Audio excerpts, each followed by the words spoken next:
Hey guys, James here. Today I'm going to be talking to you about this Trail of Lightning by Rebecca Roanhorse. This is an own voices post-apocalyptic Native American fantasy book.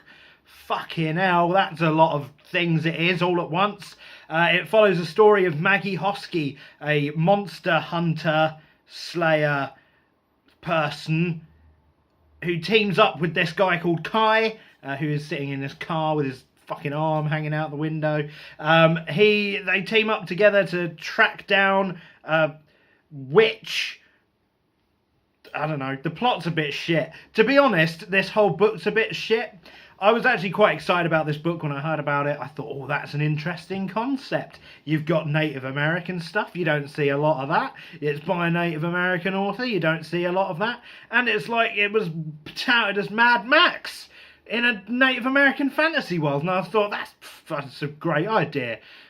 But none of it was delivered on. None of it was delivered on, and I'm going to tell you why it was a big disappointment. First of all, we're going to point to this woman standing on top of this car, Maggie Hoskie, fucking strong female character trademark.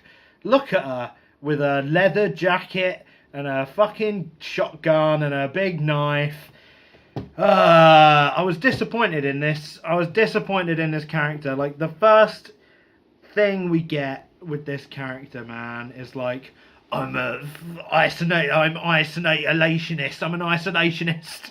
I can't speak. Words are hard. I'm an isolationist. I live on my own. I don't need anyone's help. I'm a strong female character team at TM. Oh, man. Like, I was so annoyed. Like, straight away, you got this absolutely bottom of the barrel, generic bullshit, leather wielding, like tough nut female character. Oh, it's so boring. It's such a boring character. I'm so done with it, and I'm so upset that it was in this book. I mean, putting a Native American skin, that sounds really bad, but putting a Native American skin over your post-apocalyptic fantasy book doesn't save it when it is this generic. You've got Maggie Hoskie, who is the most generic carbon copy, cut and paste, strong female character TM, who is constantly like, it does that thing where like other characters will be like, oh man, you're such a badass, and she's like, oh no, I don't need anyone's help, I'm a badass, and you're like, oh, stop, man, like, you don't need it. And then it's like, I'm on the edge all the time, I'm the fucking woman on the edge, don't cross me, and like, oh god, like, there's so much of that in this book, and it just like, it winds me up so much. So she teams up with this guy called Kai, and he's like your fucking generic hunky, charismatic guy who's like, oh, why don't you just like chill out, man, and be like cool like me and have friends. And it's like, it's literally that same tired, boring dynamic that we've had in every single young adult urban fantasy book since fucking, I don't know, like kind of Twilight, but not Twilight, like probably since Cassandra Clare, I guess. Cassandra Clare has ruined the world of books with these specific two characters. You've got her with her nonsense attitude, and this fella who's like, oh, I'm a hunk, I sit in cars. It's touted, the plot of this is touted as like Mad Max in a Native American apocalypse, but it's not really anything like Mad Max. I don't think the people who wrote that have ever seen Mad Max. To be honest, this story is about Maggie Hoskie, who's a monster slayer. She's been under the apprenticeship of this other guy called Nejgani, and he's like the legendary monster slayer, but he's like pissed off because he can't stand being around this woman for more than 30 seconds, because who could?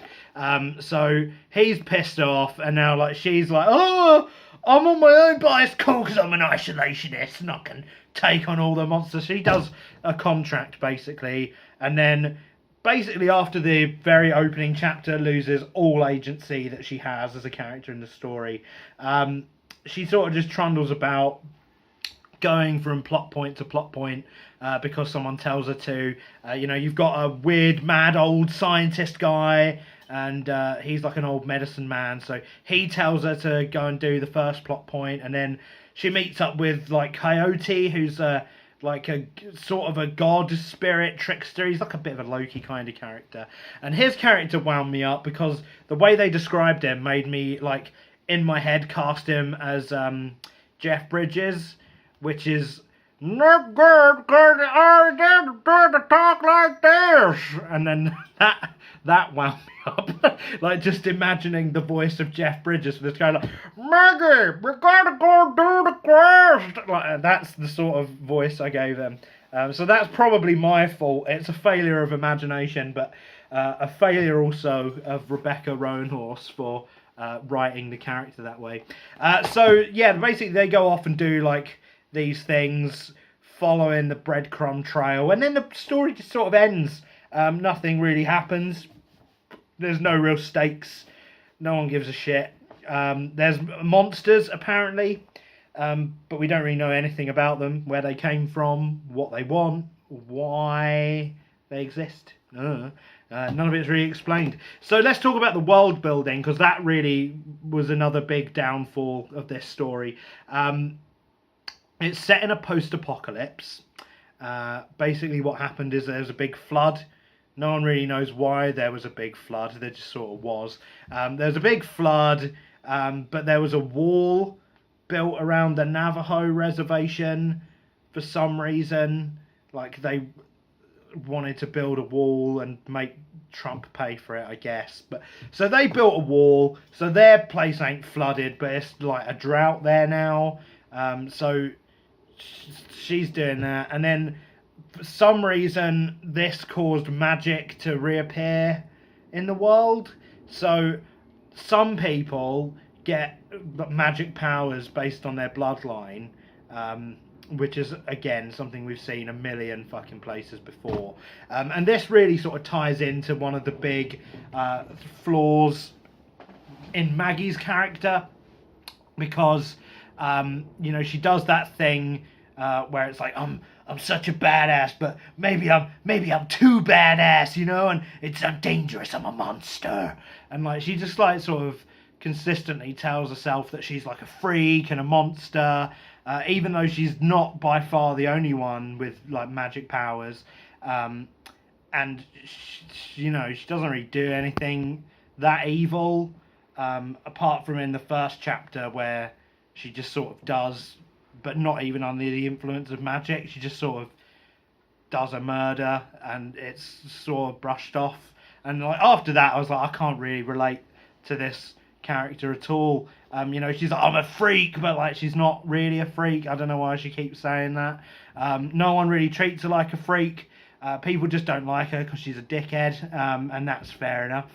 I think she's not a likeable protagonist, and not in a way where it's like, oh, I love to hate him. It's real, you're just a piece of shit. I don't want to read about you and your story. I don't care. And that was the problem. I didn't really care about anything in this book because the plot was like a breadcrumb trail. There was no real mystery in it. Like they like, oh, it was probably a witch that done the monster. Yeah, okay.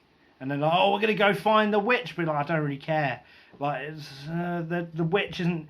There's no plan. Like the enemy didn't really have a plan, and then it just sort of all concluded in this big schmoz at the end, and it was really disappointing. It was really bad, plot wise. You know, it didn't have it. There was no investment in for me in the characters. The character relationships weren't believable. Like, I don't know. It does that thing where like the main male protagonist is like, oh, I see through you, man. I see that you're different. You can open up to me. I'm the hunky man. And it's like, oh god, like get over it. I'm tired of it. It's a tired old tropey story. It's not going to break any boundaries. It's not going to really excite you if you don't like that kind of thing. I guess if you are into that, it's like okay. It's got the Native American thing going on for it. But even then, that's kind of wasted. Because we've seen like bloodline powers and shit all over the place, and apart from the few odd word choices, she throws in some like Navajo words for things, but apart from that, it doesn't really build any sort of sense of a culture or anything. It's just kind of lame. It's like a boring post-apocalypse. Yeah, so overall, not very good. I disagree with Charlene Harris, who said it's an excitingly novel tale. It's not. Daniel Jose Alder said it was brilliant. I don't know. Does that mean anything? It's just rubbish. Just a load of old crap, really. So yeah, disappointed in this one. Absolutely very low rating, like 2 stars maybe, just because it had some, it did something a little bit different. But even then, it's like it just wasted my time, wasted everyone's time really. Bad book. Don't recommend. Go and read literally anything else. And until next time. Goodbye, happy reading, whatever. See ya.